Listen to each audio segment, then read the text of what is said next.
Assalamualaikum warahmatullahi ta'ala wabarakatuh. Innal hamdalillah wassalatu wassalamu ala Rasulillah Muhammad ibn Abdullah wa ala alihi wa sahbihi wa mawalah. Amma ba'd. Pertama, puji dan syukur marilah kita panjatkan kepada Allah Subhanahu wa taala, salawat serta salam mudah-mudahan tetap tercurahkan kepada nabi kita baginda Muhammad sallallahu alaihi wasallam. Alhamdulillah, pada kesempatan ini kita insya Allah akan melanjutkan kembali pembahasan kitab Safinatun Najah. Sekarang kita akan membahas fasal mengenai air, yang mana air itu secara sifatnya tatkala dia terkena najis itu terbagi kepada dua jenis air, dan juga tatkala terkena najis sifat daripada air itu kemungkinan akan berubah menjadi mutanajis atau air yang hukumnya menjadi najis, yang awalnya suci lalu berubah menjadi najis, dan juga air suci yang tatkala terkena najis air tersebut tetap mempertahankan sifatnya sebagai air yang suci, dalam artian tidak menjadi mutanajis atau air yang najis. Tapi sebelum itu alangkah lebih berkahnya kita awali terlebih dahulu dengan bertawasul, kita mendoakan pengarang kitab agar ilmu yang kita peroleh, yang kita aji, yang kita pelajari akan menjadi ilmu yang bermanfaat untuk kita semuanya, umumnya dan khususnya bagi diri saya pribadi. Amin ya Allah, amin ya rabbal alamin. A'udzubillahi minasyaitonirrajim. Bismillahirrahmanirrahim. Ila hadratin nabiyil mustafa sayyidina Muhammadin sallallahu alaihi wasallam wa ala alihi wa ashabihi wa azwajihi wa dzurriyyatihi wa ahli baitihil kiram. Thumma khususan ila arwahi sannif hadzal kitab Syekh Muhammad Nawawi bin Umar Al-Jawi wa Syekh Salim bin Sumair. Ghafarallahu ta'ala dzunubahuma wa nafa'ana biulumihima wa nawwara kuburahuma wa dakhalahumul jannah. Al-Fatihah. A'udzu billahi minasy syaithanir rajim. Bismillahirrahmanirrahim. Alhamdulillahi rabbil alamin, arrahmanir rahim, maliki yaumiddin, iyyaka na'budu wa iyyaka nasta'in, ihdinas siratal mustaqim, siratal ladzina an'amta 'alaihim ghairil maghdubi 'alaihim waladdallin.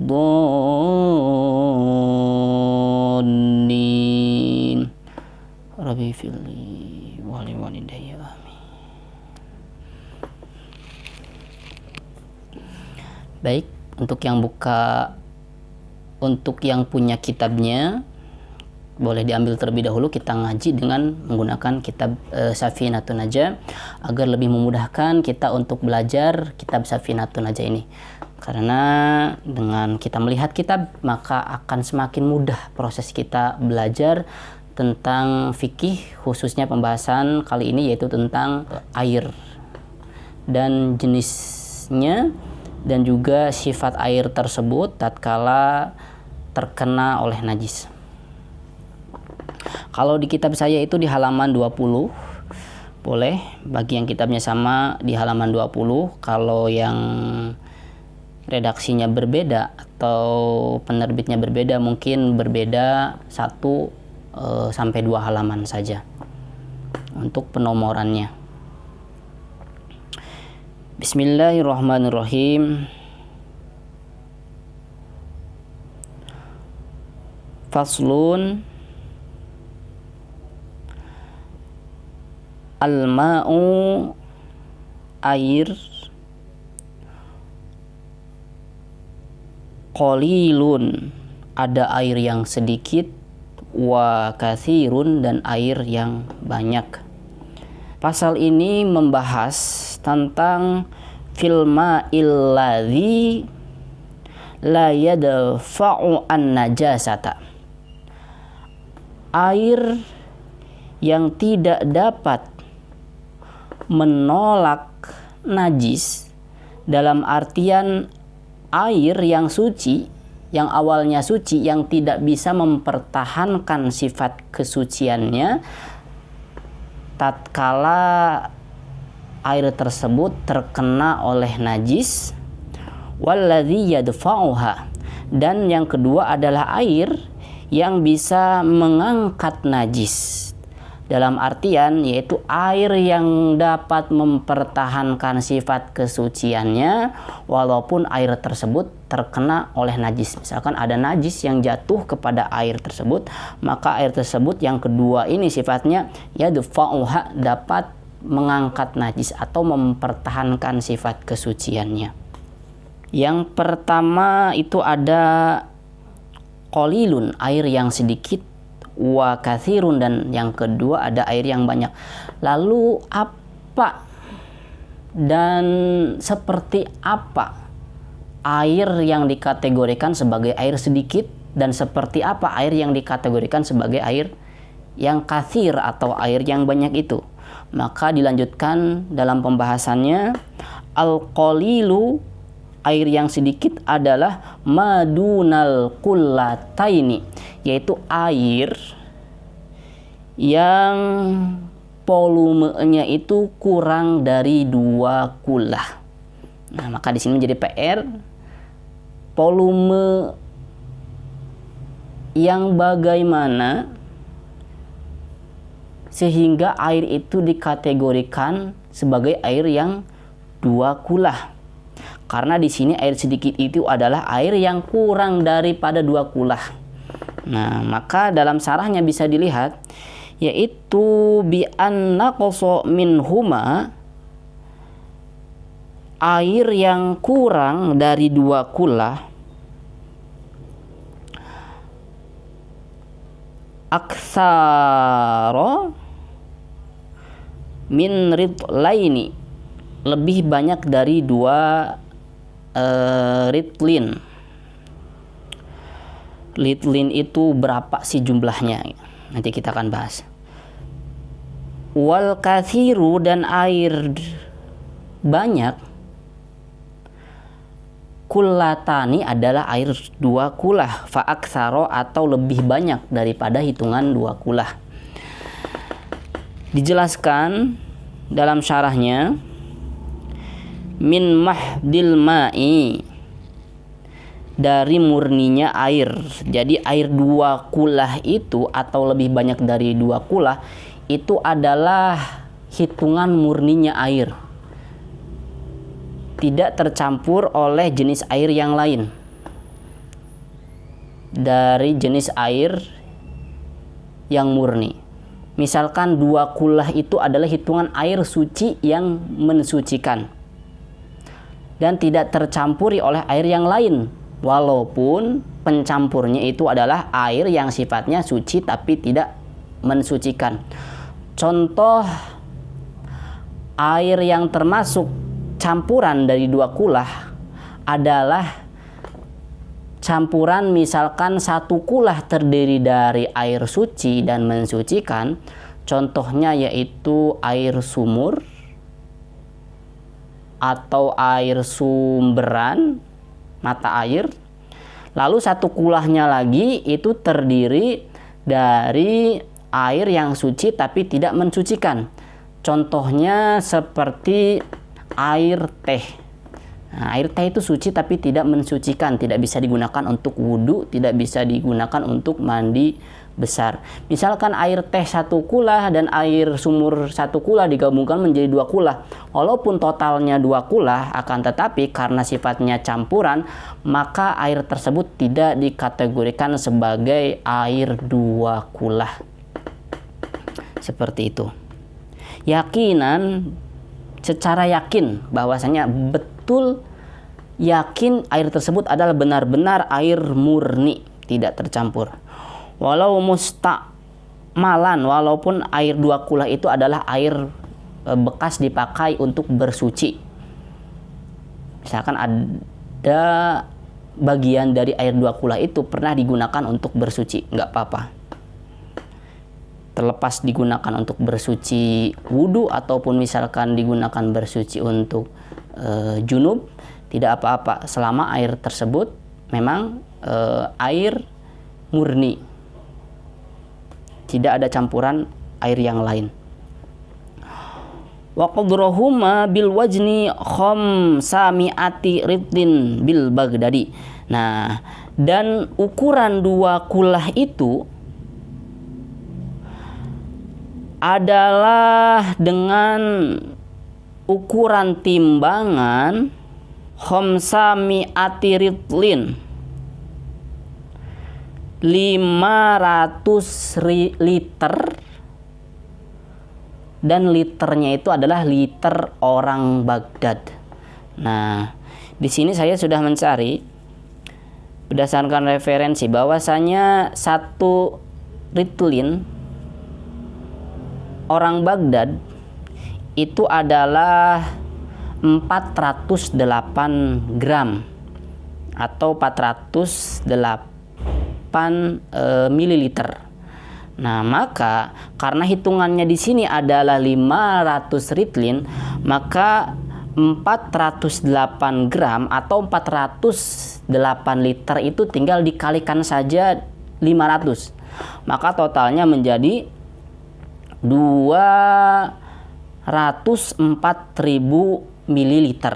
Nah, 204.000 mililiter ini mililiter. Lalu kita konversikan atau kita rubah ke liter. Maka caranya yaitu dengan dibagi 1000. 204.000 mililiter dibagi 1000 adalah kurang lebih 204 liter. Nah, maka air 2 kulah itu hitungannya adalah sama dengan jumlah air 204 liter, atau dalam keterangan disebutkan juga 216 liter. Nah, kalau kita punya air dengan hitungan jumlah volume dengan hitungan jumlah dalam liter 216 liter, maka air tersebut sudah dikategorikan sebagai air 2 kulah. Atau kalau kita membuat sebuah wadah yang berbentuk kotak, maka hitungannya itu adalah 60 cm persegi. Kalau misalkan secara panjangnya itu 60 cm, lalu tingginya 60 cm, lalu lebarnya 60 cm. Maka kalau volume itu terpenuhi oleh air, maka air yang ada di dalam wadah tersebut sudah mencapai hitungan air 2 kulah. Nah, makanya kalau jamaah mau membuat wadah penampungan air, itu ukurannya tidak boleh lebih kecil daripada hitungan 60 cm persegi. Minimal itu harus 60 cm persegi. Kenapa? Karena untuk menjaga kehati-hatian dan juga memastikan bahwasanya kalau sekiranya wadah itu semuanya penuh, air yang ada di dalamnya adalah sudah terhitung sebanyak 2 kulah. Hitungan 2 kulah kalau kita ukur dengan menggunakan tangan, yaitu bidiro'il adami, dengan sikut ya, sikutnya anak Adam, yaitu dhiro'un wa rub'un, 1 sikut. Nah, 1 sikut itu dari tangan ke sikut ya, gini. Wa rub'un, dan 1/4. Maka 1 sikut dari mulai jari ke sikut, nah ini ditambah 1/4. Ini setengah, 1/4 segini. Nah, ini berarti segini ya, kurang lebih ya, segini. Nah, itu segini. Nah, ini kurang lebih hitungannya 60 cm. Tinggal dihitung aja. Kalau kita punya bak mandi itu sudah panjangnya itu ukuran 1 sikut 1/4, tingginya juga sama, lebarnya juga sama, maka itu sudah termasuk kepada volume yang sudah cukup untuk menampung jumlah air sebanyak 2 kulah. Lanjut lagi al-qalilu, hukmuhu, secara hukumnya nih. Secara hukumnya kita akan membahas hukumnya air qalil, air yang sedikit atau air yang kurang daripada 2 kulah. Berarti air qalil itu kurang dari 216 liter, atau air yang ada dalam wadah dan ukuran wadahnya itu secara panjang kurang dari 60 cm, secara tinggi kurang dari 60 cm, dan secara lebar juga kurang dari 60 cm. Kalau sekiranya volumenya itu secara panjang, tinggi, dan juga lebar kurang dari 60 cm terus dipenuhi oleh air, maka air yang ada di dalam wadah tersebut sudah dipastikan kurang daripada 2 kulah. Nah, hukumnya bagaimana? Yatanajjasu biwuqu'in najasati. Hukumnya itu bisa menjadi najis dengan sebab terkena oleh najis lain atau najis dari luar gitu. Al-munajjisatu, yang terkenai najis yakinan, secara yakin. Jadi najisnya itu memang terkena najis betul. Kita melihat najisnya itu nampak ada di air tersebut. Atau kita tahu misalkan melihat jatuhnya najis tersebut. Nah, fihi, ke dalam air yang kurang dari 2 kulah tersebut, wa illam yataghayyar, dan walaupun air tersebut tidak berubah. Nah, walaupun tidak berubah ya. Jadi apabila ada air yang kurang dari 2 kulah terus jatuh najis, walaupun tidak berubah air tersebut, misalkan tidak ada perubahan secara warnanya, secara rasanya, atau secara baunya, tapi karena air tersebut kategorinya kurang dari 2 kulah, maka hukum air tersebut menjadi air najis. Sehingga dengan najisnya air tersebut tidak bisa kita minum dan juga tidak bisa kita gunakan untuk bersuci. Alasannya adalah limafhumi qaulihi sallallahu alaihi wasallam, sebagaimana mafhum yang dipahami berdasarkan hadis Nabi Muhammad sallallahu alaihi wasallam, idza balagha al-ma'u qullataini, apabila air sudah mencapai ukuran 2 kulah, lam yahmil, maka tidak akan termasuk air tersebut khubsan, kepada hukum najis apabila terkena najis, tapi tentu dengan ilat tertentu. Tapi secara garis besar, air yang 2 kulah atau lebih itu lebih aman tatkala terkena najis daripada air yang kurang dari 2 kulah. Karena otomatis sudah pasti air yang kurang dari 2 kulah tatkala terkena najis itu sudah pasti menjadi najis hukumnya. Bahkan wa fi riwayatin najisan, dan dalam riwayat lain redaksi khubsan itu adalah diganti atau dengan redaksi lafaz najis. Jadi ada yang mengatakan redaksi hadisnya itu adalah idza balagha al-ma'u qullataini lam yahmil najisan. Apabila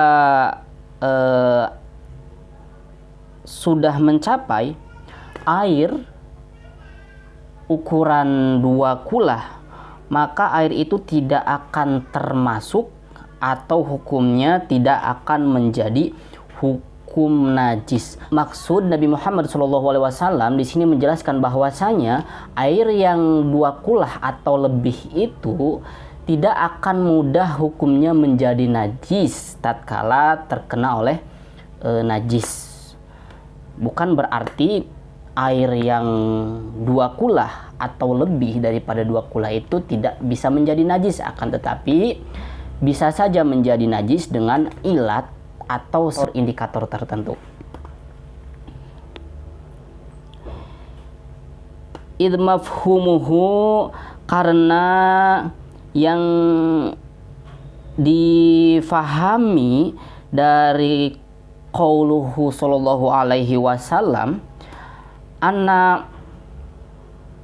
annamadunaha, karena sesungguhnya air yang kurang dari 2 kulah yahmilu al-khubtha, itu akan termasuk atau akan cenderung menjadi air yang najis.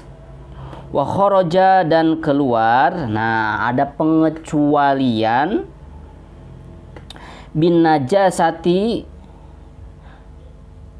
dengan najis al munajisati, yang mana najis itu mencampuri apa an najasatu najis, al ma'fu anhu, yang ditoleransi.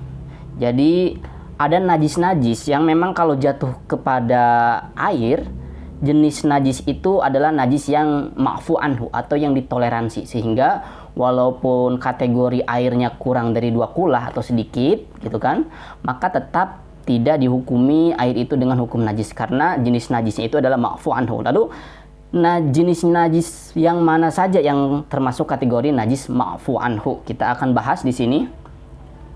Kamayyitatin la dammalaha, seperti bangkai yang tidak ada darahnya. Sailun, yang mengalir di tubuhnya atau yang menetes. Maka tatkala bangkai yang tidak ada darahnya jatuh kepada air yang kurang dari 2 kulah, maka air tersebut tidak dikategorikan sebagai hukum air yang najis. Contohnya hewan atau bangkai yang tidak ada darahnya itu adalah nyamuk, semut, lalat gitu kan. Itu kalau jatuh kepada air yang kurang dari 2 kulah, maka air tersebut tidak berubah hukumnya menjadi najis, karena jenis-jenis najis yang tadi disebutkan, bangkai-bangkai yang tadi disebutkan itu termasuk pada kategori najis ma'fu anhu atau yang ditoleransi. Bahkan Nabi Muhammad SAW meriwayatkan dalam hadisnya yang diriwayatkan oleh Imam Al-Bukhari, apabila lalat jatuh kepada air minum, maka celupkanlah lalat tersebut sampai dia mati di dalam air minum tersebut. Kenapa? Karena tatkala lalat jatuh kepada air yang akan kita minum atau air yang ada di dalam gelas, maka seketika dia akan mengeluarkan racun yang ada dalam tubuhnya ke dalam air yang ada di dalam gelas tersebut. Lalu Nabi Muhammad menyuruh kita untuk menenggelamkannya sampai mati. Kenapa? Karena sejatinya pada tubuh lalat tersebut itu ada juga bagian yang memiliki penawar untuk racun yang dikeluarkan oleh lalat tersebut, sehingga tubuh lalat dari bagian sayap kirinya itu akan mengeluarkan racun. Lalu tatkala kita mencelupkan sampai mati, lalat tersebut dari bagian sayap kanannya dia akan mengeluarkan penawar untuk racun dari lalat tersebut. Lalu wa najisin la yudrikuhu tarfu mu'tadilun, dan najis yang tidak terlihat oleh mata yang normal. Misalkan najisnya sangat sedikit, najisnya sangat kecil, sehingga kalau misalkan najis itu ada di dalam air yang kurang dari 2 kulah, itu tidak akan terlihat oleh mata. Atau memang saat najisnya itu jatuh ke dalam air tersebut, itu kita tidak bisa melihat secara kasat mata najis itu jatuh. Karena apa? Karena saking kecilnya, sehingga mata kita tidak bisa melihat najis tersebut jatuh kepada air yang kurang dari 2 kulah. Maka kalau sekiranya ada najis yang seperti itu, tetap hukum airnya dikategorikan sebagai air yang suci dan tidak berubah menjadi hukum najis. Lalu haitsu lam yahsulu bi fi'lihi, sehingga atau dengan kira-kira najis yang jatuh itu tidak merupakan dari perbuatan manusia tersebut atau tidak disebabkan oleh perbuatan yang disengaja oleh manusia tersebut.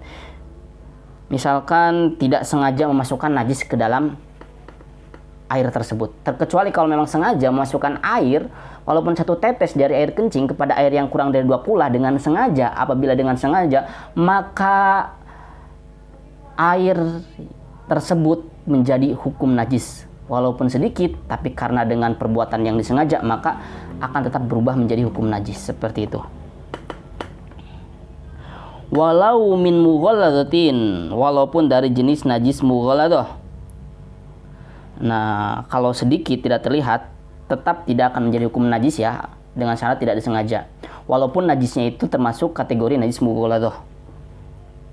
Kama idza afa adzubabu ala najisin rotbin, seperti halnya lalat yang hinggap di atas najis yang basah, tsumma waqa'a fi ma'in qalilin, lalu lalat itu terbang dan hinggap di atas air yang sedikit, yang kurang dari 2 kula, au ma'in, atau air yang mengalir tapi kurang dari 2 kula, fa innahu la yunajjisu,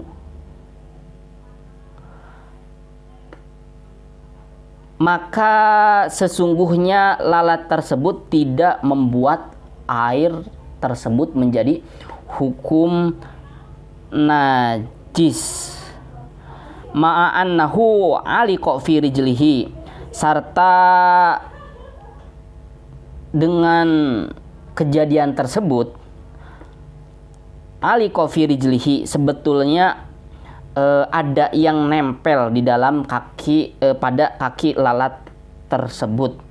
Apa najasatun, najis, la yudrikuha atorfu, yang tidak bisa dilihat oleh mata yang normal. Nah, jadi kalau misalkan ada lalat, dia hinggap di atas najis, entah itu najisnya dari kotoran atau dari bangkai yang sifatnya najis mughalladah, yang mana najis itu sifatnya basah, lalu kalau lalat nempel di atas najis tersebut, otomatis kakinya itu akan membawa najis. Najisnya itu akan nempel di kaki lalat karena sifat najisnya basah. Lalu lalat itu terbang dan hinggap di atas air yang kurang dari 2 kula, maka hukum air tersebut walaupun terkena najis yang ada pada kaki lalat itu tidak dikategorikan sebagai air yang mutanajis atau yang berubah menjadi hukum najis. Kenapa?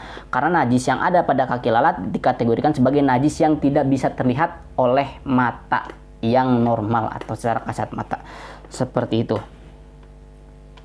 Wa ma'ala manfadin hayawanin, dan najis yang ada pada bokong atau saluran sanitasi hewan atau tempat keluar kotoran hewan, tohirin yang suci, hewannya itu yang suci, ghairi adamiyin, selain daripada golongan Adam, warousi samakin, dan kotoran ikan, lam yughayyiri al-ma'a, yang tidak merubah air tersebut, walam yudau fihi abathan, dan seseorang tidak menyimpan kotoran ikan tersebut di dalam air yang kurang dari 2 kulah abasan, dengan cara sengaja atau dengan tujuan bercanda. Nah, asalkan dengan tujuan tidak bercanda ya. Kalau memang sengaja dengan tujuan bercanda, misalkan memasukkan kotoran ikan ke dalam air yang kurang dari 2 kula, maka hukumnya tetap menjadi najis karena sengaja.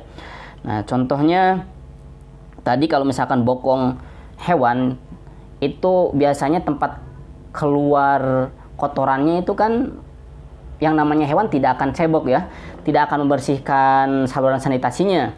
Nah, itu otomatis saat mengeluarkan kotoran dia akan menempel kotorannya itu pada bokongnya. Nah, karena sifatnya tidak bisa terlihat, lalu misalkan bokongnya itu nempel di air, maka hukum air tersebut yang kurang dari 2 kula tidak akan menjadi mutanajis, atau air yang ada kotoran ikannya selama airnya itu tidak berubah, baik warnanya, baik dari secara baunya atau rasanya, maka hukum air yang kurang dari 2 kula itu tidak dikategorikan sebagai hukum air yang mutanajis. Seperti itu. Terkecuali kalau memang kotoran ikannya dimasukkan dengan cara sengaja oleh seseorang dengan tujuan bercanda, walaupun sedikit kotoran ikannya, tetap hukum airnya akan menjadi mutanajis. Seperti itu. Kalau memang airnya termasuk dari kategori air yang kurang dari 2 kula. Lalu wal mu'tamadu, dan pendapat yang diakui atau yang dimafhum, disetujui oleh para ulama, annahu, sesungguhnya perbuatan atau konteks yang telah dibahas, la yu'fa andami baroghithi, tidak akan ditoleransi dari darah nyamuk, ya, wal kumali, dan kutu, wanahwihi, dan sejenisnya, binisbati lil ma'i, dengan dinisbatkan kepada darah yang mengalir.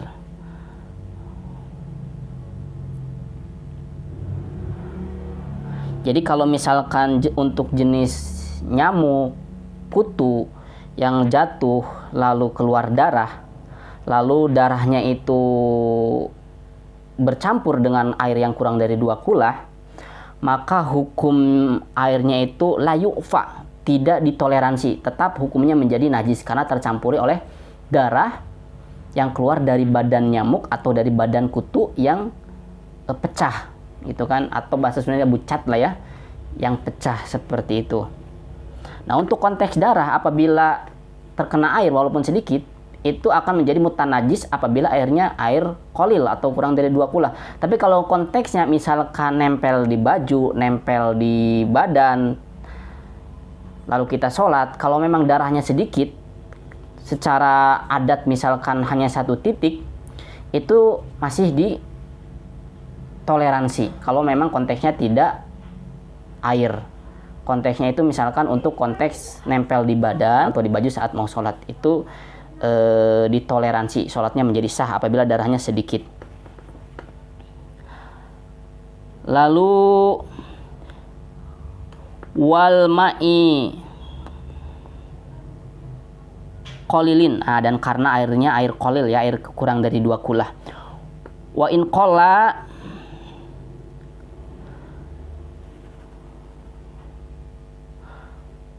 dan walaupun sedikit darahnya, gitu kan, dan walaupun darahnya sedikit tetap najis apabila si darahnya itu menetes kepada air yang kurang daripada 2 kula. Dunal ma'il qalili, tidak untuk air yang dunal ma'il kathiri, tidak untuk air kathir, tidak berlaku untuk air yang volumenya 2 kula atau lebih daripada 2 kula. Walau qatala, dan walaupun sengaja membunuh seseorang, kumalan terhadap kutu, au bagorogisin, atau nyamuk, baina asobi'i, di antara jarinya orang tersebut, fa in kana adamu alhasilu, apabila darah yang keluarnya itu kathiron, banyak, la yu'fa, maka tidak ditoleransi, anhu, dari darah tersebut, au qalilan ufiya anhu, namun apabila darah yang keluar dari badan kutu atau badan nyamuknya sedikit, maka ditoleransi, hukum darah tersebut tetap dikategorikan tidak najis. Atau kalau sekiranya sholat terus ada darah nyamuk tapi sedikit, maka sholatnya tetap menjadi sah. Alal asohi, atas pendapat yang lebih soheh. Wal ma'ul kathiru la yatanajjasu, sementara untuk air kathir atau 2 kula atau lebih dari 2 kula tidak bisa menjadi najis bimulaqatihi an-najasata, karena bertemunya air kathir dengan najis, illa idza taghayyara, terkecuali kalau memang ada sesuatu yang berubah. Tidak akan menjadi najis air 2 kulah atau lebih dari 2 kulah tatkala terkena najis, terkecuali kalau ada yang berubah. Kalau ada yang berubah berarti hukumnya menjadi najis. Berubah apanya? Di sini dijelaskan ta'muhu, rasanya, wahiduhu, walaupun cuma berubah rasanya aja gitu kan, rasanya berubah. Misalkan yang tadinya air bening itu tidak ada rasanya, tawar, tiba-tiba setelah terkena najis rasanya menjadi berubah. Au launuhu, atau warnanya, wahidahu, atau cuman warnanya saja yang berubahnya, itu hukumnya menjadi najis. Au rihuhu, atau berubah secara baunya ya, walaupun cuman berubah baunya saja tetap menjadi hukum najis. Apalagi kalau memang berubahnya itu tiga-tiganya, misalkan warnanya berubah, rasanya berubah, terus juga baunya berubah, itu sudah jelas dikategorikan sebagai air mutanajis, walaupun airnya adalah air kathir, air yang 2 kulah atau lebih daripada 2 kulah. Au akiba mulaqatihi, atau akiba mulaqatihi,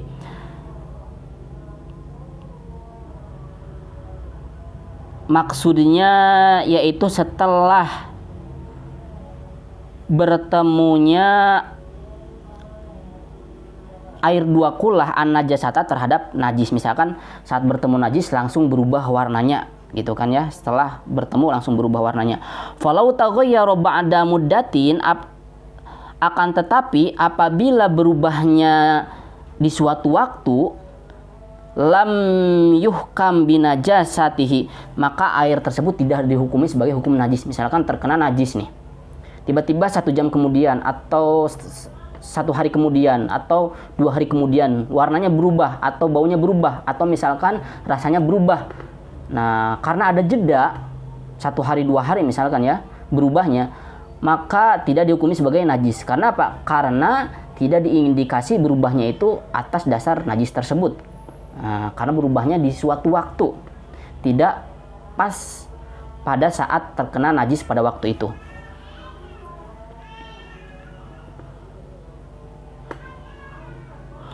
Wa kharaja bimulaqati ma, dan keluar dengan bertemunya perkara,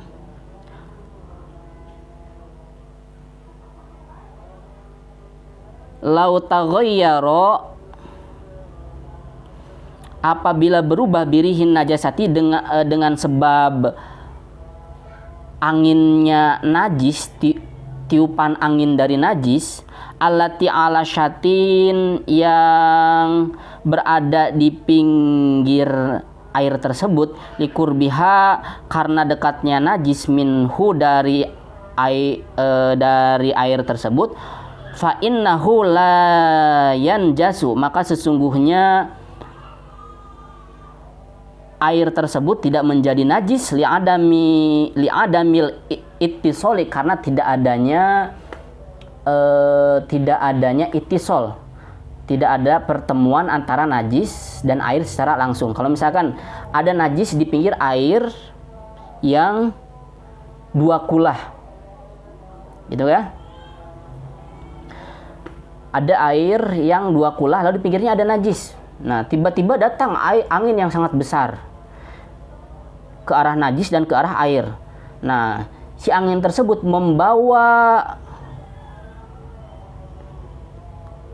sifat bau dari najis tersebut kepada air. Sehingga misalkan karena adanya tiupan angin, air yang ada di pinggir najis tersebut menjadi berubah. Nah, maka berubahnya air tersebut itu tidak dihukumi najis. Karena apa? Karena pertemuan antara najis dan airnya itu tidak ittisol, atau tidak bertemu langsung secara fisik. Seperti itu.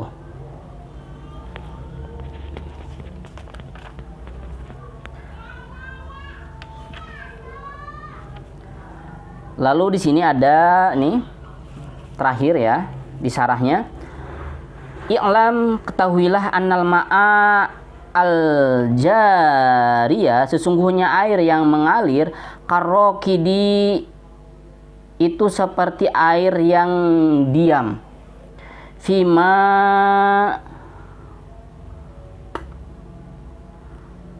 marro, dalam pembahasan sebelumnya. Lakin al-ibratu, akan tetapi yang dihitung, fil jari, pada air yang mengalir, bil jiryati, itu diseperti halkan kubangan air, nafsiha, yang memang terlihat secara nafsi atau zat air yang ada pada kubangan tersebut. Jadi hanya air yang ada pada kubangan tersebut saja yang dihitung. Yang dihitung itu air yang secara fisik terlihat ada di dalam kubangannya saja. La majmu'i, tidak dikategorikan sebagai air yang la majmu'il ma'i, tidak dikategorikan sebagai air yang berkumpul. Nah, contoh ya, misalkan ada air yang mengalir dari keran kepada wadah, misalkan baknya kecil ya. Nah, walaupun kelihatan tersambung airnya itu dari air yang mengalir ke bak, maka yang dihitung adalah hitungan jumlah air yang ada pada bak saja. Air yang menetes atau mengalir dari keran itu tidak dihitung. Kenapa? Karena dianggap sebagai bagian yang terpisah. Maka yang dihitung adalah bagian yang terlihat yang ada pada bak tersebut saja. Fa innal jiryati, maka sesungguhnya gumpalan-gumpalan mutafasilatun, atau kubangan-kubangan mutafasilatun itu terpisah hukman, secara hukum.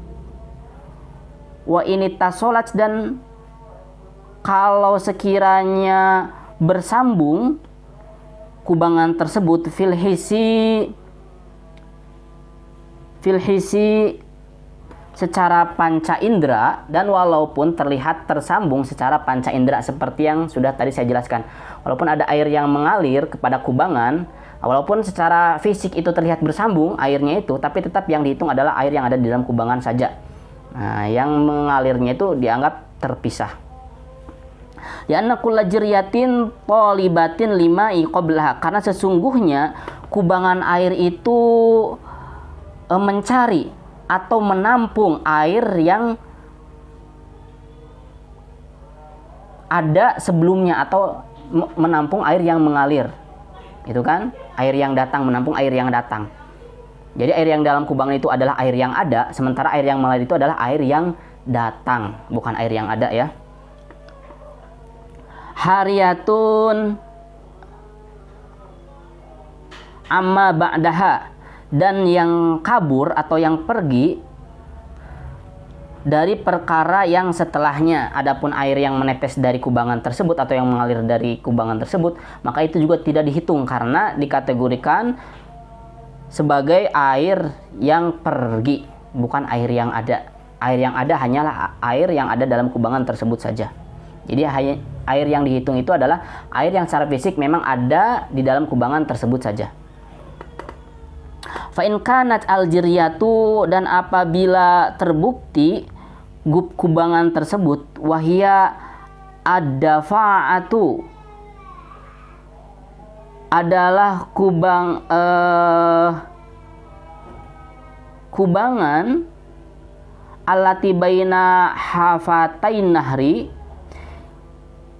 yang berada di antara dua pinggir sungai, fil ardi, secara diameternya atau secara volume kubangan tersebut, dunal kullata, ini itu kurang dari 2 kullah. Maka apabila ada kubangan di pinggir sungai, lalu kubangan tersebut secara diameter atau secara hitungan tatkala menampung air itu hanya bisa menampung untuk air di bawah 2 kulah. Gitu kan? Tanajjasa bimolaqatin najasati, maka akan menjadi mutanajis atau menjadi hukum najis apabila terkena oleh najis. Nah, karena airnya itu kurang dari 2 kulah atau volume kubangannya itu kurang dari 2 kulah kalau sekiranya menampung air, walaupun di pinggirnya ada wahangan yang sangat besar gitu kan, atau ada sungai yang sangat besar, tapi karena memang kubangan itu volumenya hanya bisa menampung air kurang dari 2 kulah tatkala terkena najis, maka hukum air yang ada dalam kubangan tersebut menjadi hukum mutanajis atau menjadi najis. Sawa'un taghayyara amla, adapun warnanya itu berubah atau tidak berubah gitu kan, mau berubah atau tidak tetap dihukumi najis. Atau misalkan memang air dari sungai itu ada yang bersambung sebagian kecil kepada kubangan itu, maka tidak dikategorikan, tidak dihitung air kubangan itu seperti halnya air yang ada di dalam sungai, tetap dihitung sebagai bagian yang terpisah seperti pembahasan yang telah dibahas sebelumnya.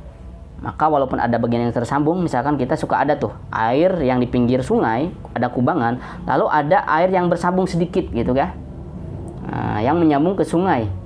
Nah, walaupun seperti itu, tetap yang dihitung adalah air yang ada dalam kubangannya saja. Kalau memang air dalam kubangan kurang dari 2 kulah lalu terkena najis, itu tetap hukumnya berubah menjadi hukum najis. Adapun air itu mau berubah ataupun tidak berubah.